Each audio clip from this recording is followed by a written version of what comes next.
Este é o programa Refrigério e Paz, programa da Ormerce, Ordem de Ministros Evangélicos do Estado do Ceará. Você agora nesse momento está a ouvir o pastor Glauco Filho, que irei falar de um tema muito importante a partir de um texto do Apocalipse. Fique, portanto, atento, acompanhe a ministração da Palavra de Deus, que por certo você vai ser abençoado nessa manhã.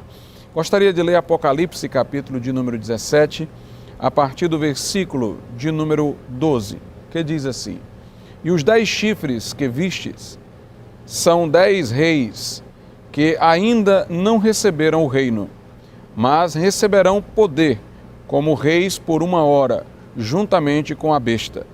Estes têm o mesmo intento e entregarão o seu poder e autoridade à besta. Estes combaterão contra o Cordeiro, e o Cordeiro os vencerá, porque é o Senhor dos senhores e o Rei dos reis. Vencerão os que estão com ele, chamados eleitos e fiéis. Meus prezados ouvintes desse programa, nós estamos vivendo em tempos reveladores.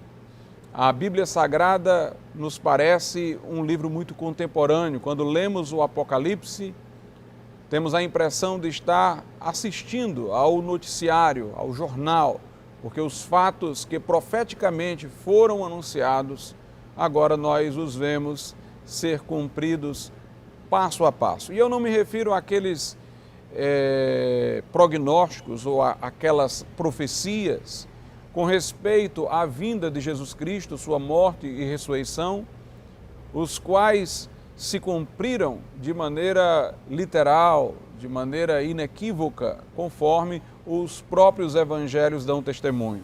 Mas eu me refiro àquelas profecias que já foram reiteradas e confirmadas e anunciadas depois de Jesus Cristo ter morrido na cruz, ressuscitado e assunto aos céus, ficou à direita de Deus como nosso intercessor.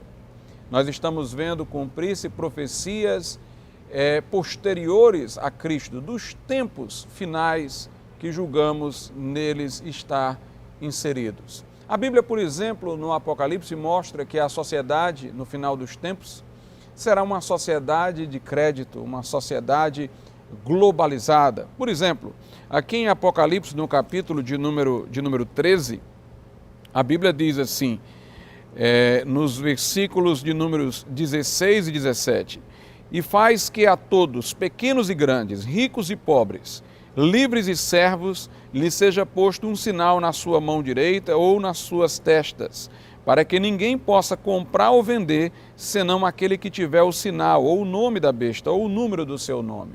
Nós não acreditamos que esta besta de que fala aqui o texto tenha já se manifestado. Refere-se à figura de um anticristo político que ainda há de aparecer em cena. No entanto, nós estamos aqui a defender que o sistema que possibilitará as suas ações já está presente no mundo. Diz aqui que ele estabelecerá uma marca, um sinal na testa, na mão direita, e por meio deste sinal ou marca, as pessoas poderão em toda parte comprar ou vender, e os que não tiverem este sinal ou marca não poderão comprar e vender. Parece que estamos aqui diante do sistema de crédito vigente. Hoje em dia as pessoas utilizam cartões de crédito, mas há previsões de usos de chips no corpo para facilitar o uso desse instrumento de crédito para evitar furtos. E nós estamos já vendo a tecnologia desenvolver, amadurecer essa ideia. Mas é interessante que no caso de hoje nós percebemos que há muitas coisas que nós não podemos comprar, senão por meio de um cartão de crédito. Então, não nos parece impossível que, uma vez desenvolvida essa tecnologia que vai inserir alguma coisa tipo um chip no corpo humano, as pessoas só poderão, a partir daí, comprar ou vender se forem portadoras desse chip, dessa marca. Aqui a Bíblia diz que este anticristo, esta besta, como é metaforicamente apresentado o homem da iniquidade, ele vai estabelecer esta marca sem a qual ninguém pode comprar ou vender. Então nós estamos num mundo em que há um sistema de crédito, em que as pessoas precisam de alguma coisa para comprar e vender sem que seja o imediato dinheiro. A Bíblia mostra que esse sistema é mundial. Para que houvesse isso daqui de que trata a Bíblia, era preciso realmente um sistema como o nosso, capitalista, onde não há muito fomento de uma agricultura para mera subsistência ou permuta de objetos, mas um sistema financeiro que envolve muito consumo, muita compra e compra sem ter o dinheiro como um instrumento imediato. Então, realmente, nós estamos vivendo em tempos que prenunciam o surgimento desta figura que vai se opor aos valores do Evangelho, à Igreja de Jesus Cristo, que já terá sido, inclusive, neste momento, trasladada da terra, mas ainda será na boca deste homem objeto de suas blasfêmias. E este homem, conforme nós vemos no Apocalipse, ele vai ter um ódio especial por Israel. Nós percebemos que hoje há uma antipatia muito grande na Europa para com Israel, não apenas porque eles migraram para a Palestina e, portanto, não é mais uma visão cotidiana dos europeus, os judeus, e sim os muçulmanos que, por sua vez, estão indo para a Europa e são adversários dos judeus. E nós estamos vendo muita solidariedade, às vezes com palestinos muçulmanos, em detrimento de Israel, que muitas vezes pratica ações tão somente defensivas para a sua própria sobrevivência. Este ódio a Israel, que tem permeado a história desde o período da Idade Média, com as perseguições da Igreja Romana, quer nas Cruzadas, quer na Inquisição, passando por Hitler, passando por Nietzsche, que tinha também um ódio aos judeus, e muito antissemitismo difundiu-se pela Europa, e esse antissemitismo agora novamente está aparecendo sob a máscara de uma pretensa solidariedade para com os palestinos, assim como em cada época o antissemitismo apareceu com alguma máscara, uma máscara de defesa de Cristo contra os judeus que o agrediram, ou ainda a ideia de que os judeus eram a causa das pestilências, haviam envenenado os poços, ou a causa da pobreza de uma nação, porque eles enriqueciam às custas delas. Enfim, sempre houve justificativas não aceitáveis para este ódio aos judeus, que é fruto do ódio que o homem tem a Deus.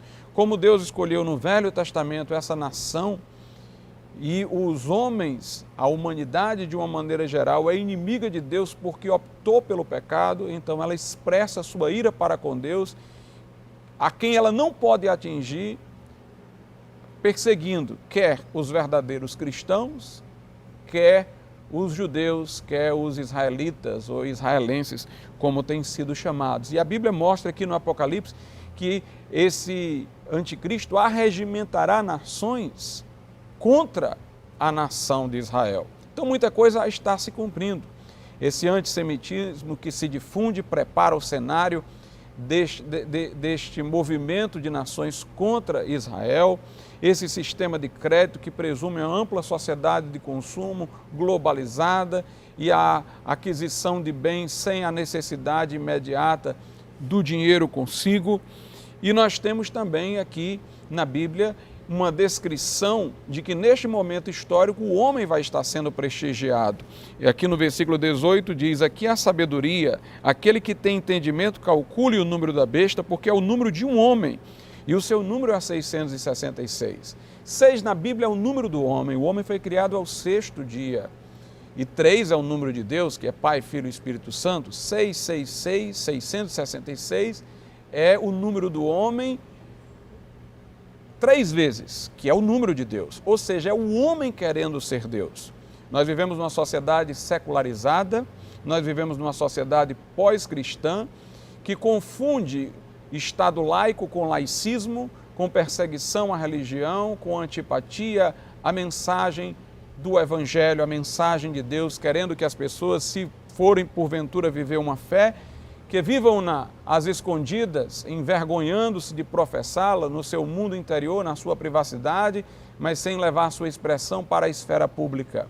porque eles querem que na esfera pública triunfe a imagem do homem autônomo, capaz de gerir sua própria história, os seus próprios problemas, os acontecimentos. Então nós estamos vendo aqui também já este cenário antropocêntrico que exclui Deus da história. A Europa atual, nos seus documentos, em que se organiza como uma comunidade internacional, a comunidade europeia, ela não faz alusão ao seu passado cristão. Ela deliberadamente recusa associar-se como Europa de hoje à Europa de ontem, cujo passado e fundamento era cristão. O que nós estamos vendo, portanto, é de maneira deliberada uma renúncia das origens cristãs da civilização ocidental. E aí outras ideologias, outros valores estão aparecendo. A Bíblia Sagrada diz que a União Europeia iria surgir, é o texto que eu li aqui no começo, os 10 chifres que viste são 10 reis, 10 reinos, e quem lê a Bíblia sabe, pela descrição que eu não vou ter tempo de expor aqui, que esses 10 reis, reinos são, na Europa, representam o que seria o Império Romano restaurado, e diz que esses 10 chifres, eles têm um mesmo intento, têm um mesmo motivo, um mesmo objetivo, e eles entregarão o seu poder à besta. Então nós estamos vendo hoje também a União Europeia surgindo. Dentro da União Europeia se destacarão, é o que a Bíblia diz, 10 reinos, e eles atribuirão o seu poder à figura desse anticristo. E este anticristo então perseguirá aqueles que professam o nome de Cristo, perseguirá o Cordeiro, como diz a Bíblia, mas o Cordeiro os vencerá. E também vencerão com o Cordeiro os chamados eleitos e fiéis. Fique, portanto, atento a este programa, aos que se seguirão, porque nós vamos continuar dentro desse tema, mostrando que o cenário profético revela a autenticidade da Bíblia, que o mundo está se desviando dos padrões de Deus, mas que ao final Cristo prevalecerá e prevalecerão os que estiverem com Ele. Você está ouvindo o programa Refrigério e Paz, programa da Ormesse, Ordem de Ministros Evangélicos do Estado do Ceará. Quem vos fala é o pastor Glauco e nós estudamos em ocasião anterior um texto do Apocalipse, vamos relê-lo e dar continuidade à nossa exposição sobre o final dos tempos e sobre o que está acontecendo no presente momento, enfocando tudo isso à luz das profecias contidas na Palavra de Deus. Então, Apocalipse 17 é o texto que foi lido em ocasião anterior e será novamente lido neste programa. Apocalipse 17, a partir do versículo de número 12. E os 10 chifres que viste são 10 reis, que ainda não receberam o reino, mas receberão poder como reis por 1 hora, juntamente com a besta. Estes têm o mesmo intento, e entregarão o seu poder e autoridade à besta. Estes combaterão contra o Cordeiro, e o Cordeiro os vencerá, porque é o Senhor dos senhores e o Rei dos reis. Vencerão os que estão com ele, chamados eleitos e fiéis. Na nossa oportunidade anterior de expor a palavra de Deus em programa pretérito, mostramos que o cenário histórico do presente tempo, ele evidencia a chegada dos últimos acontecimentos que estão profetizados. A Bíblia fala, conforme já o dissemos, de um líder político, a que popularmente se tem dado o nome de anticristo, e este líder político estabelecerá um sistema de crédito mundial, globalizado. Já existem cartões de créditos que são de uso internacional, já existe, portanto, um sistema de crédito pelo qual você compra sem utilizar o dinheiro e muito difundido, muitas coisas não podem ser compradas senão por meio de um cartão de crédito, mas nós vimos que haverá o desenvolvimento de uma tecnologia específica e através de uma marca na testa, na mão, portanto, possivelmente um chip, alguma coisa do tipo, as pessoas irão comprar e vender e não poderão comprar e vender senão os que tiverem esta marca. E assim nós vemos que a Bíblia prevê para o futuro, que agora já é presente, um sistema de crédito global, um mundo que depende de consumo, de comprar e de vender, e também um mundo em que haverá um governo único. Nós também lemos que o número da besta é 666, 6 é o número do homem, 3 o de Deus, 6 3 vezes, quer dizer o homem desejando ser Deus. E vemos hoje que as pessoas afirmam que na esfera pública argumentos teológicos não podem ser aceitos, afirmações religiosas não podem ser admitidas, fazendo com que a fé seja lançada apenas para o recôndito da interioridade de cada um, para a privacidade de cada um, e na esfera pública prevalece o homem como se fosse a divindade e o centro de tudo. Esse anticristo, portanto, ele vai promover este endeusamento do homem. Ele se levanta, diz a Bíblia na carta aos Tessalonicenses, contra tudo que se chama Deus ou é objeto de culto. Nós estamos vendo também, hoje em dia, a secularização transformar-se em secularismo, a laicidade transformar-se em laicismo, a pretexto de laicidade, a pretexto de secularização. Tem havido uma grande perseguição à religiosidade, à expressão da fé na esfera pública, particularmente uma perseguição para com o cristianismo. A Bíblia diz, conforme já também o dissemos, que a besta levantar-se-á contra Israel. E hoje na Europa uma onda de antissemitismo tem se difundido. Diz a Bíblia que o Império Romano antigo vai ser restaurado, obviamente, sob nova forma, não como um império necessariamente.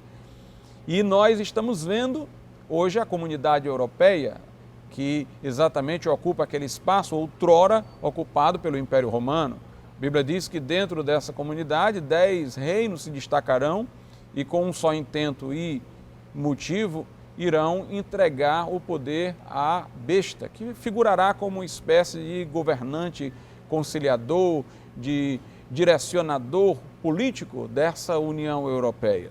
Então, nós estamos a viver num cenário que, muito embora ainda não concretize todas estas coisas, mostra a viabilidade da ocorrência destas coisas, atestando a veracidade da palavra de Deus. E vemos também que os tempos estão se estreitando para aqueles que estão do lado do Senhor, para aqueles que estão a defender os valores do Evangelho. É interessante que a situação que vemos hoje é muito parecida com a do nazismo na Alemanha. O que foi que aconteceu? Depois da Primeira Guerra Mundial, na Alemanha difundiu-se o pensamento de Heidegger, que relativizava o conceito de verdade, o pensamento de Nietzsche, que relativizara outrora, antes de Heidegger, não apenas o conceito de verdade, mas também o conceito de valor, e ele fora um grande adversário da mensagem cristã. A Alemanha, portanto, torna-se uma Alemanha neopagã, rejeita o cristianismo, e sua ideia na época da Segunda Guerra Mundial com Hitler era a do Terceiro Reich, era de restaurar o Império Sacro-Germânico, porém não mais sacro no sentido cristão, mas restaurar aquela grandeza sem a roupagem cristã. E nós vemos hoje os documentos jurídicos da União Europeia não fazendo alusão ao passado cristão da Europa, pelo contrário, repudiando deliberadamente este passado cristão, como se essa Europa unida fosse uma nova Europa diferente daquela que teve por origem as influências do cristianismo. E nós vimos em que terminou o nazismo, no totalitarismo, na perseguição aos judeus. Também era uma visão mundial, global, a do nazismo, e terminará por ser também a visão dessa situação relativa à União Europeia que vemos agora. Nós podemos observar que uma tentativa de mundialização, de globalização, existiu também em tempos muito antigos, na época da Torre de Babel. Vejamos o que a Bíblia diz lá no livro de Gênesis, que é o primeiro livro da Bíblia. Em Gênesis, a Escritura diz-nos o seguinte, no capítulo de número 11, isso foi logo nos primórdios da história da humanidade. E era toda a terra, Gênesis 11, a partir do 1, diz, e era toda a terra de uma mesma língua e de uma mesma fala. E aconteceu que, partindo eles do Oriente, acharam um vale na terra de Sinar, e habitaram ali. E disseram uns aos outros, eia, façamos tijolos e queimemo-los bem. E foi-lhes o tijolo por pedra e o betume por cal. E disseram, eia, edifiquemos nós uma cidade e uma torre, cujo cume toque nos céus. e façamo-nos um nome, para que não sejamos espalhados sobre a face de toda a terra. Então desceu o Senhor para ver a cidade e a torre que os filhos dos homens edificavam. E o Senhor disse: Eis que o povo é um, e todos têm uma mesma língua. E isto é o que começam a fazer, e agora não haverá restrição para tudo o que eles intentarem fazer. Eia, desçamos e confundamos ali a sua língua, para que não entenda um a língua do outro. Assim o Senhor os espalhou dali sobre a face de toda a terra e cessaram de edificar a cidade. Por isso se chamou o seu nome Babel, porquanto ali confundiu o Senhor a língua de toda a terra e dali os espalhou o Senhor sobre a face de toda a terra. Nos primórdios da humanidade também o homem quis mostrar a sua grandeza. E os homens que existiam de vários lugares se aglutinaram, erigiram uma cidade e quiseram erguer uma torre que tocasse os céus. Uma visão mais simplista, imagina que eles pretendiam realmente uma torre muito alta, que literalmente tocasse os céus. Mas a ideia deles era de fazer um monumento de grandeza, como os Estados Unidos tinham as duas torres gêmeas, monumento emblemático de sua pretensa grandeza e superioridade. Assim também eles quiseram fazer uma coisa muito grande. Tocar os céus aqui é o seguinte, é mostrar que nós somos grandes, que nós somos elevados.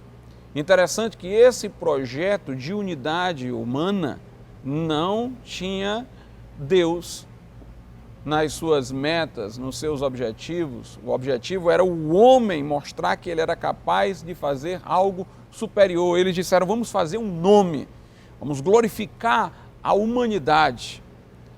Era um endeusamento dos seres humanos. Por isso que Deus puniu aquela arrogância humana, dividindo aquelas pessoas por línguas diversas. E por meio dessa diversidade de idiomas vieram diferentes povos, diferentes nações. Naquele momento ali, nós vemos também uma coisa semelhante ao que vai acontecer no período final. Hoje, no mundo globalizado também, as pessoas querem fazer uma coisa grande, que toque os céus, que exclua Deus, que projete o homem como se fora a própria divindade. Naquele tempo uma coisa os unia, era que tinham todos a mesma língua. Obviamente hoje, apesar da grande difusão do inglês internacionalmente, não se pode afirmar que haja uma só língua em todo o mundo, embora pelo inglês pessoas de todos os povos se comunicam.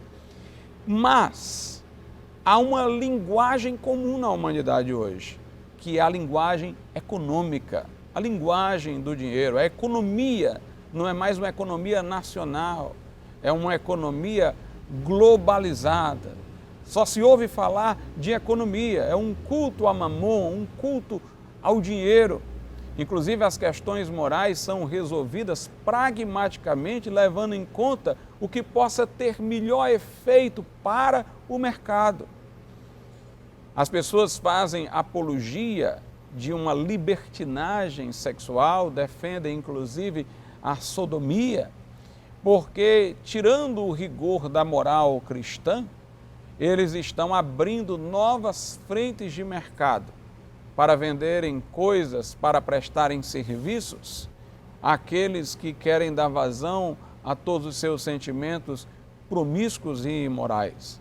E de semelhante modo, muitas outras questões morais estão sendo também debatidas em nível econômico, inclusive a questão, por exemplo, dos embriões, a descartabilidade dos embriões.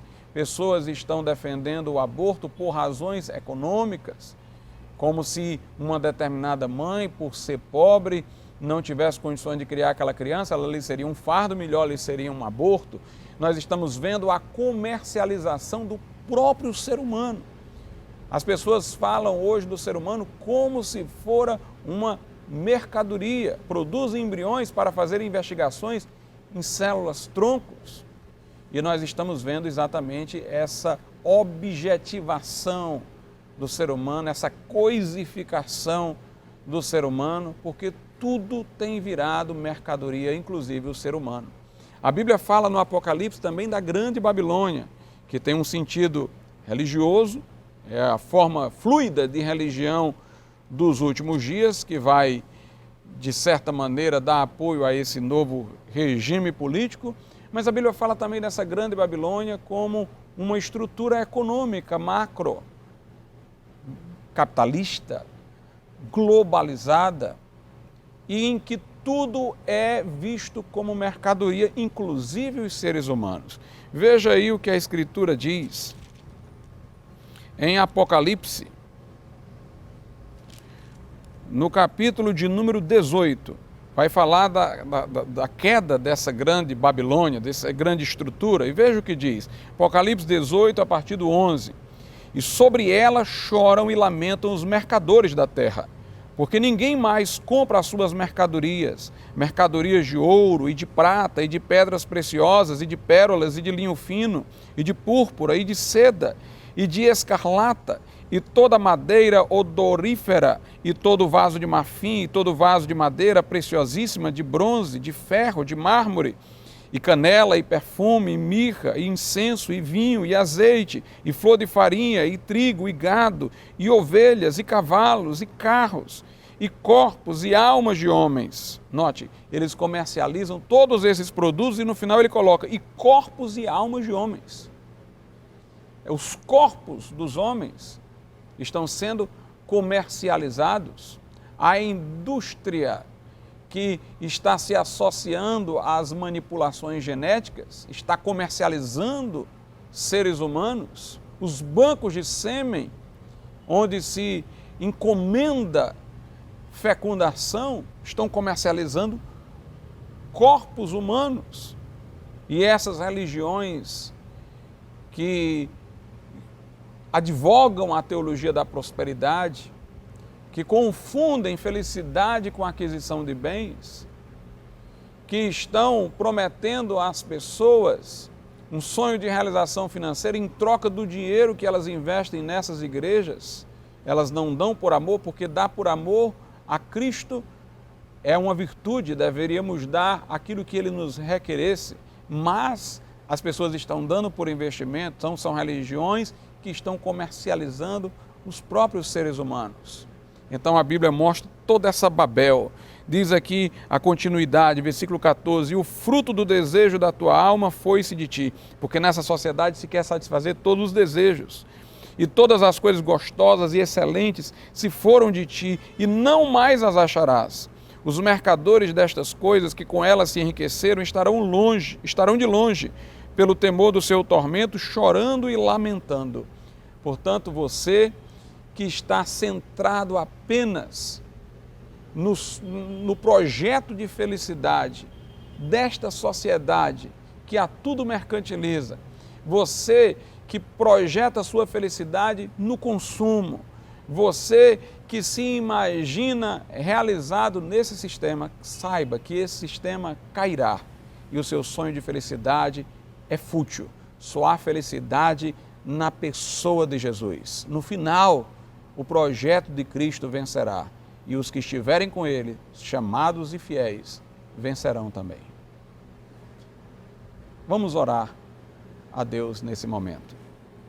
Santíssimo Deus e Pai, acorda, Senhor, as pessoas e a sociedade. Faze com que consciências que estão adormecidas se despertem e que a voz profética de pregadores comprometidos contigo possa soar, Senhor, e vidas pelo arrependimento conheçam a Cristo e conheçam a salvação que é por meio dele. Em nome de Jesus te pedimos. Amém. Você está ouvindo o programa Refrigério e Paz, programa da Ormesse Ordem de Ministros Evangélicos do Estado do Ceará. Nós temos tratado de textos do Apocalipse, onde nós temos evidenciado que o cenário para os últimos acontecimentos profetizados pela Bíblia está se desenrolando na história, no momento, de maneira que estamos às vésperas também do triunfo de Cristo Jesus contra as forças malignas que estão subjugando a humanidade no caminho do mal.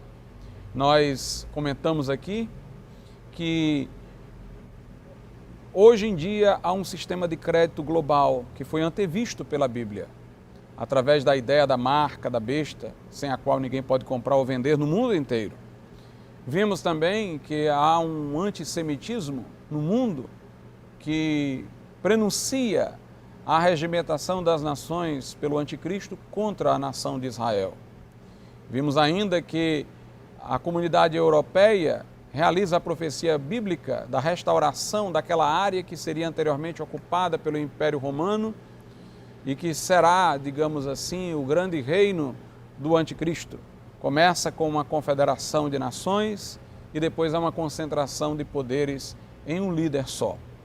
Nós também temos visto como a Bíblia fala de uma sociedade que se realiza no consumo, no final dos tempos, que comercializa corpo e almas humanas, como estamos vendo acontecer. E vemos também como o juízo de Deus cairá sobre essa arrogância humana e no final de tudo prevalecerá Cristo, prevalecerá o Cordeiro de Deus, prevalecerá os que estiverem com Ele. Nós vemos também hoje, e foi isso já dito, que a civilização ocidental, ela repudia suas origens cristãs, coloca um endeusamento do homem no presente momento, exclui argumentos baseados na Bíblia da esfera pública e com isso ela caminha ainda mais na direção daquela liderança que a Bíblia atribui ao anticristo no final dos tempos. O que nós perdemos, tirando o cristianismo de cena? A ideia de dignidade da pessoa humana é uma ideia originariamente cristã, judaico-cristã. Resulta do fato de se acreditar dentro da fé bíblica que o homem foi criado à imagem e semelhança de Deus. Ele distingue-se dos demais animais, que são partícipes da criação, não apenas quantitativamente, por ter um cérebro mais complexo, mas qualitativamente, por ter o sopro divino. A Bíblia Sagrada, inclusive, diz que este homem vale tanto que Deus, em seu Filho Jesus Cristo, tomou para si a humanidade. Imagine a que grandeza Deus elevou a humanidade na medida em que seu Filho fez-se homem. E para ir além disso, a Bíblia diz que Jesus, naquela cruz, feito homem, morreu pelos demais homens, dando-nos, portanto, um valor incalculável. Dentro da fé cristã, o homem tem muito apreço. Apesar de ser um pecador, a graça de Deus o eleva, lhe ofertando uma salvação que é monumental, que evidencia que Deus tem por este homem elevado a preço para além daquilo que ele merece. Quando nós desprezamos as raízes cristãs, dizemos que o homem veio apenas de uma evolução aleatória, de um ancestral comum com o macaco, com os primatas, o que nós vemos é o homem não deixar de ser um mero animal. O homem distingue-se dos demais animais apenas quantitativamente, por grau, por ter um cérebro mais complexo.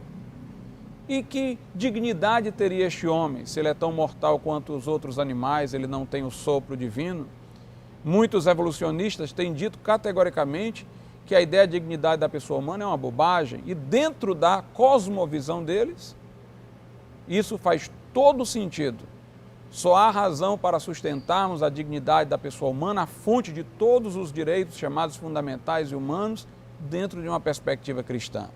Por isso, o abandono dessa perspectiva é o formatar da estrada que conduz ao totalitarismo.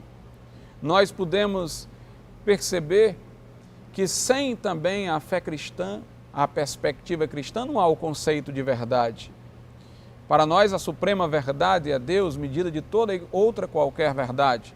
Mas para quem acha que o homem apenas é um ser que tem um cérebro mais complexo que um macaco, que está em evolução, quem garante que esse cérebro chegou ao grau de evolução pelo qual ele constata as coisas como de fato elas são?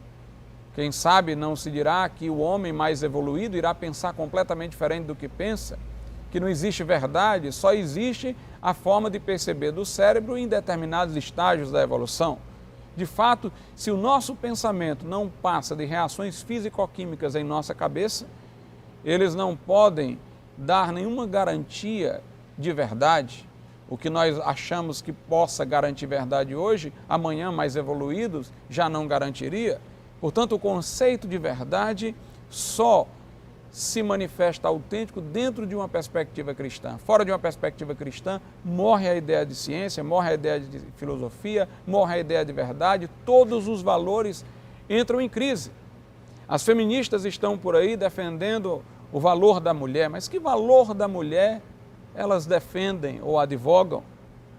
Nós vemos mulheres despidas, exibindo seus corpos, achando que com isso se valorizam, quando estão se colocando como objeto da concupiscência dos homens, a quem tanto elas repudiam. Nós vemos as mulheres na sua nudez servindo para a venda de mercadorias, servindo de propaganda para a venda de mercadorias, sendo elas instrumentalizadas para a aquisição de bens por outras pessoas, associadas a cervejas, associadas a coisas.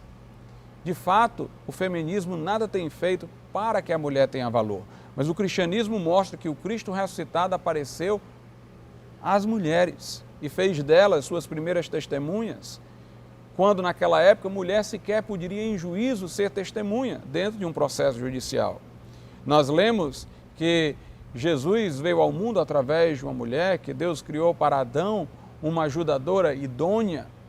Nós lemos na Bíblia, meus prezados irmãos e ouvintes, que o homem vem da mulher, assim como a mulher originariamente veio do homem, e portanto nenhum é independente do outro, e ambos procedem de Deus.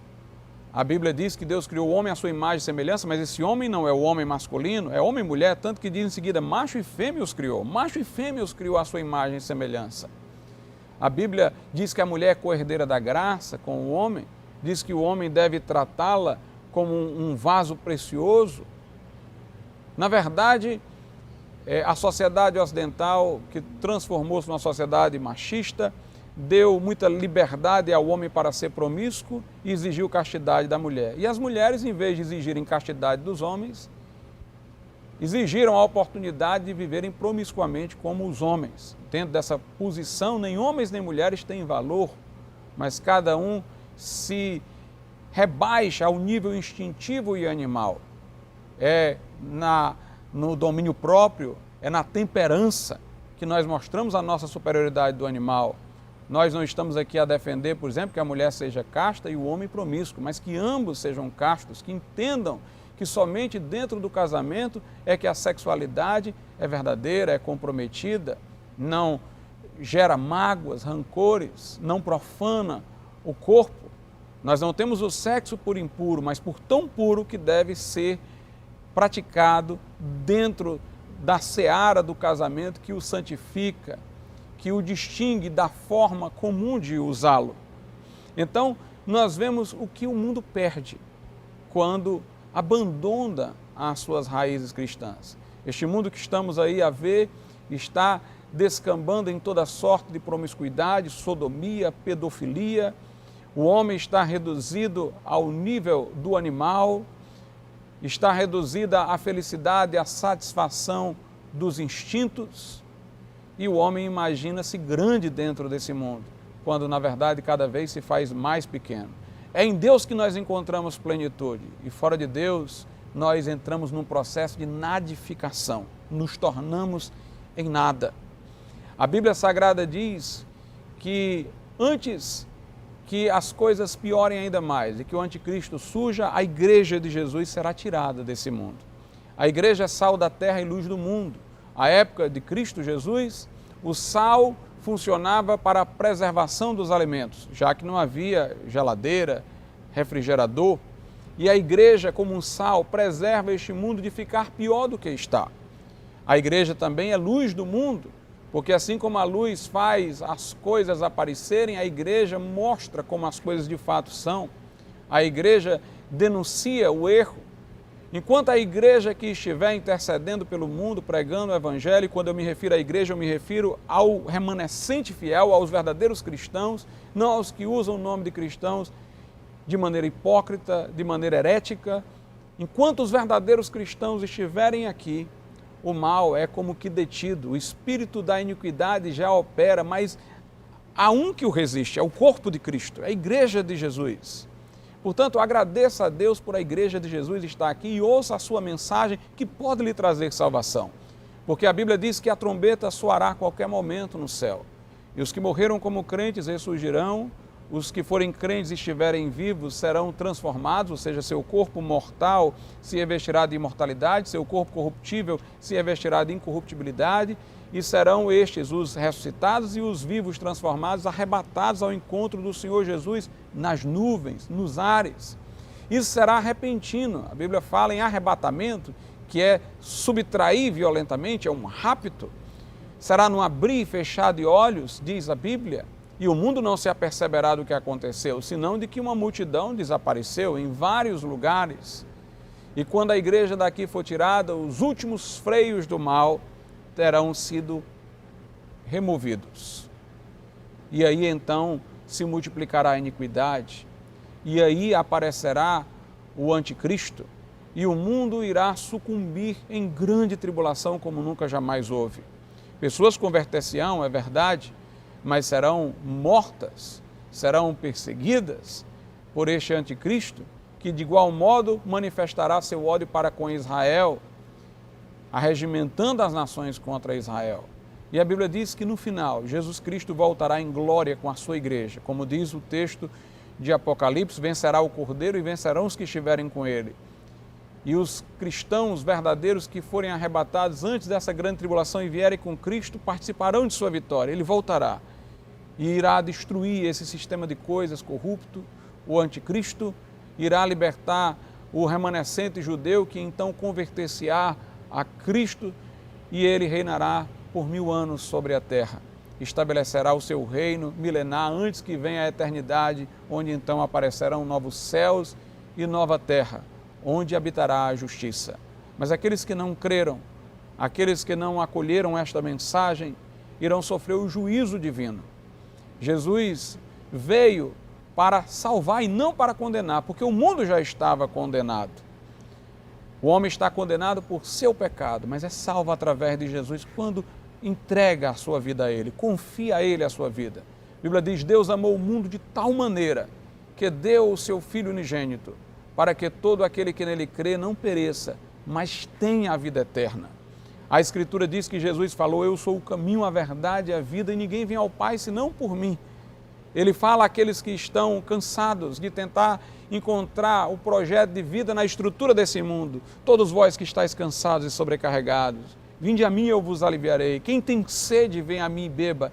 Quem crê em mim, como diz a Escritura, do seu interior fluirão rios de água viva. Enquanto você se amolda a este mundo, ainda que conscientemente você não afirme isso, você se torna inimigo de Deus. Porque o mundo, nessa sua estrutura corrupta, antagoniza os valores do Evangelho, o reino de Deus, filiando-se a estes desvalores que assediam o mundo, a este pensamento antropocêntrico que endeusa o homem presente no mundo, essa ideia de felicidade como uma realização de consumo de bens materiais. Você se coloca contra Cristo, você se coloca partidário deste mundo. A Bíblia diz que os que querem ser amigos desse mundo constituem-se inimigos de Deus. E você não vai adiante, porque Deus resiste aos soberbos. Ele dá, porém, graça ao humilde. Você não pode lutar contra Deus, você não vai vencer. Mas se você entregar o seu coração a Jesus Cristo, se você confiar nele como Salvador, você tem uma promessa de que você vai vencer este mundo juntamente com ele. Conforme lemos no início desta série de mensagens, e eu vou ler novamente Apocalipse 17, versículo 14. Estes combaterão contra o Cordeiro, ou seja, estes que se associarão ao anticristo. E o Cordeiro os vencerá, porque é o Senhor dos senhores e o Rei dos reis. Vencerão os que estão com ele, chamados eleitos e fiéis. Você quer ser um vencedor? Coloque-se ao lado do Senhor Jesus Cristo. Vamos orar a Deus nesse momento. Soberano Deus e nosso Pai, graças te damos pelo teu amor incondicional e pela certeza da vitória para aqueles que estão em Cristo Jesus. Que possamos nós, Senhor, como bons soldados de Cristo, lutar contra os valores que corrompem a sociedade e que aqueles que não conhecem a Cristo venham arrependidos e contritos, confiar a Ele as suas vidas, para terem perdão para as suas almas, para terem novo coração, nova vida, certeza de morar no céu. É a nossa petição, em nome de Jesus.